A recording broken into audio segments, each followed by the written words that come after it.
Okay, good morning mga taga Davao, good morning mga taga Pilipinas, good morning, good day, good afternoon, no? Depende kung anong oras ko dito napanood ang video.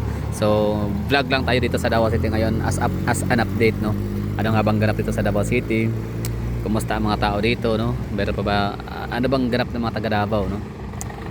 Marami na nangyari by March 9, kung naalala ko ninyo, meron akong mga vlog, di ba? Kinukumusta ko yung Davao City kung totoo ba yung haka-haka sabi-sabi na merong ICC. I mean, huhulihin, no, si Tata Digong ng mga taga-ICC, dadalhin siya sa The Hague. So, tinitingnan ko yung downtown ng Davao City kung meron pa tayong mga nakikitang mga parang unusual things, no, or mga events or mga movements, no, ng mga kapulisan, kung may mga battalion, tropa, kung ano pa yung kagaya nung kay QOJC that time, di ba, may mga tropa, maraming mga na-deploy ng mga kapulisan na hindi taga Davao.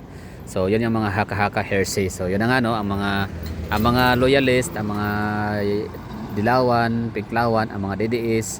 So, panay sabi na huwag kayong maniwala dyan. Ano lang yan, parang false alarm or fake news, gano'n, no. Hindi totoong huhulihin si Tatay Digong kasi wala siyang kasalanan, di ba? May kasalanan ka, wala sa panahon ngayon. Pag gusto kang hulihin ka talaga kapag kabanta ka sa kailangan, basta hadlang ka, no, sa kailangan magiging plano, no, sa politics. Anyway, so yun lang, no. So as you can see, if you can still remember, no, if you still remember, March 9 ho yun. Tapos by March 10 pumunta ako ng airport. Tapos yun, by March 11 hinuli nga si Tatay Digong, di ba? Tapos ano pa yung next na nangyari na big event ulit, no. So nahuli si Tatay Digong 11. So nagkaroon dito ng peace rally dito sa stage sa harap ng City Hall. Iyakan ang mga konsihalis natin sa Davao City, mga city councilors, mga empleyado, mga taga Davao, no, iyakan. Kasi nga nakalungkot din yung tatay mo. So grabe siya ka emotional, sentimental, hysterical ba sa mga gano'n, no. So ano pang next na nangyari? So mula nung March 11 hanggang dire-diretso na siya hanggang sa March 16, no, nagkaroon kami ng araw ng Davao. So napakalungkot nun, imbis na happy parada sa kalye. So hindi natin masyadong na-enjoy yun gawa nung dahil nga sa hinuli si Tatay Digong. Tapos yun, ano pa bang next event, big event, no, yung Duterte at 80, no, Global Filipino Solidarity. So after naman nung araw na yon, so wala na tayo nakita mga kasunod na mga event. So April tayo ngayon, it's April 10. Actually April 10 9 kanina. So ano na nga ba hitsura na Davao City after sa mga ganong series of mga big events talaga na very shocking, di ba? So ito rin yung Davao City pa rin naman still. Ayan, may mga tao pa rin dito naglalakad, nagmamanikya pa ba sila, badring araw na. Okay, so punta tayo sa unahan sa City Hall ground mismo sa harap sa may Quezon Park. So syempre maraming mga nagtatanong, no, kung ano nga bang ganap sa Davao City, no? Ano na bang itsura. So ganun pa rin naman, seems to be normal, pero ang mga taga Davao sa totoo lang, hindi naman taga Davao, mga Pilipino as a whole, hindi lahat, no, kasi lang naman 48 million lang panigurado. It's 48 million Filipino for sure na nagluluksa pa rin hanggang ngayon. Asar pa rin sa ating administration kasi nga hinayaan nila na kidnapin. Hindi naman talaga kidnapin, talagang sinurrender nila ang tao sa taga ICC. So we're 48 million na nagluluksa, no, na frustrate and disappointed sa ating Pangulong PBBM, no.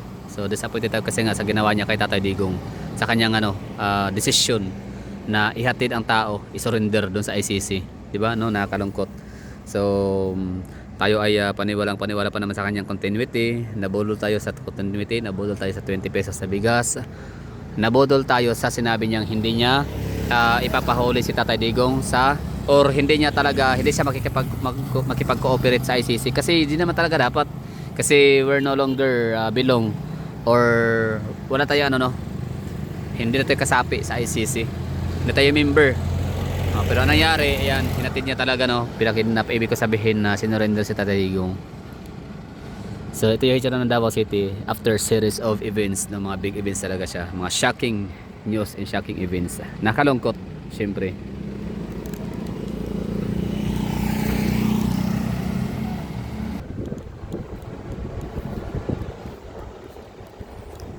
So peaceful Davao, tahimik, no, safe.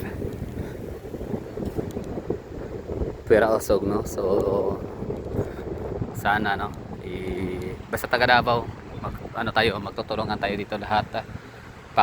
Paiiralin talaga natin lagi yung tinatawag natin ano, Davaoeño culture. Peace and security. Be vigilant, be observant, no. Anything na kahina-hinala, agad-agad nating ano, ibigay alam sa ating mga otoridad. So that is Davao City Hall.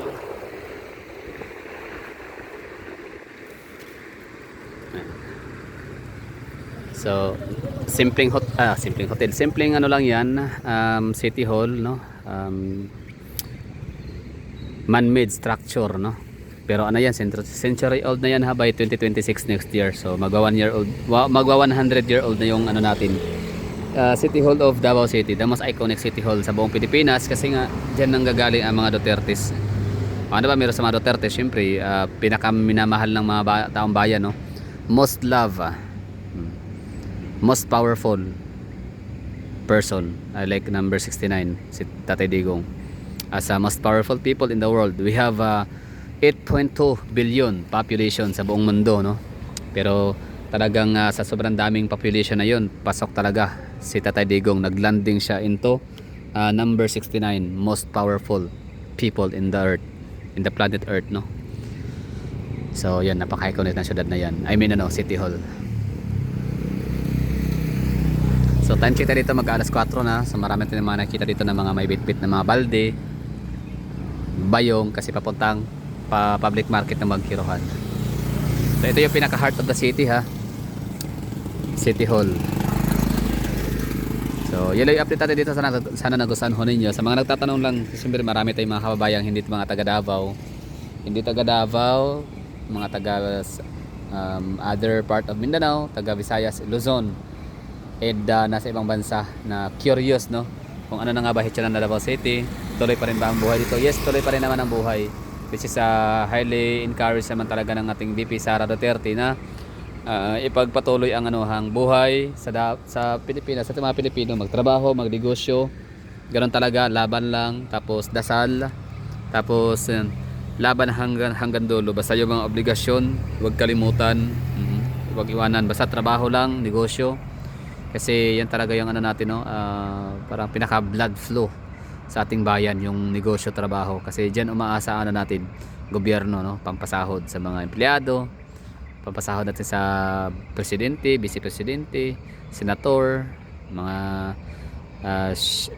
justice secretary, di ba? Mga taga mga justices natin, mga senators, mga House of Representatives, di ba?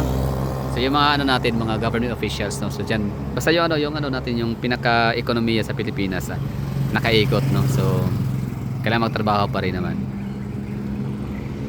Basta wag silang alalahanin, sila ay lumalaban din sila, kaya niyan. Basta dasal lang, tsaka tiwala. Ibig sabihin, dasal, tapos yun, panalangin, suporta.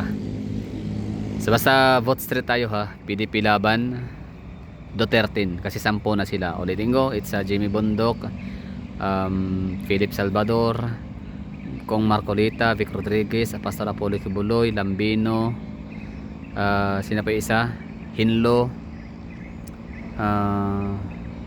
Doc Eric Mata, may dalawa pa, sino ba yun ako nabanggit,